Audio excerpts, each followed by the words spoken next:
Joining me live, defence experts, Professor John Blaxland and Matthew Sussex as well. Thanks, gentlemen. Thanks very much for your time. Beginning with you, Matthew, you've written extensively about this. Poised for another Russian surge, we've heard that before. Is this one different? There was a lot of determination from Vladimir Putin himself marking the anniversary.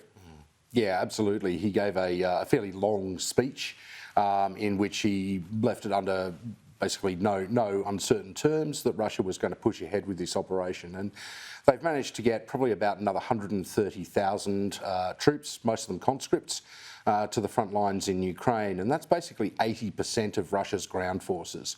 So frankly, if this offensive doesn't work, if it doesn't manage to, capture large amounts of Ukrainian territory, then I think we need to start asking serious questions about how far the Russians can continue with this invasion.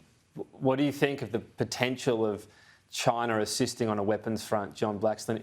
Is that a game changer, or is the fact that we've seen a strong resolve from the West, from the NATO, from the US, even Australia as well, $500 million in assistance, that it would just be met with more resistance the other way?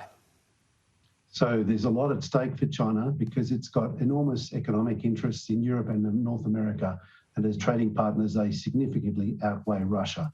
So the question is for Xi Jinping, does he weigh the strategic dimension of the relationship with Russia as outweighing the commercial and business economic dimension of China's standing globally?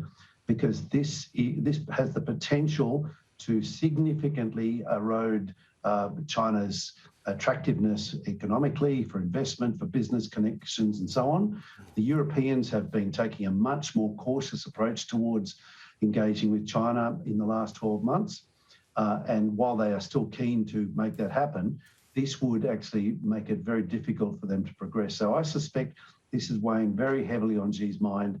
And my sense is that Xi will probably be looking to make some concessions to Russia that are more rhetorical than substantive, maybe facilitating more of the North Korean supply, facilitating some other support like that. But for China to be overtly declaring its support militarily with munitions to Russia, that's very corrosive for China's standing globally economically.